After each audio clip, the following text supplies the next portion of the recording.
काल नवी मुंबई पोलीस आयुक्तालयाच्या हद्दीमध्ये गुन्हे शाखेतर्फे 8 ठिकाणी कोम्बिंग ऑपरेशन करण्यात आलं, ज्यामध्ये 7 पुरुष आणि 2 महिला आफ्रिकन नागरिकांना ताब्यात घेण्यात आलं.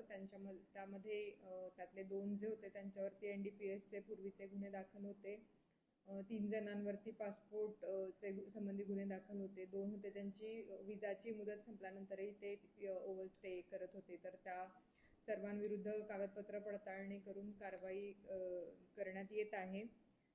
आणि एक खारघर पोलीस स्टेशनच्या हद्दीमध्ये एक आफ्रिकन नागरिक आहे, ज्याचं नाव आहे उमुन्ना विल्यम्स. त्याच्याकडून म्हणजे तो त्या ठिकाणी ड्रग विक्री करण्याकरता येणार असं माहिती मिळाली होती. त्याच्याकडून 14 ग्राम MD आणि 8 ग्राम कोकेन जप्त करण्यात आलेला आहे, ज्याची किंमत साधारण 8 लाख रुपये आहे.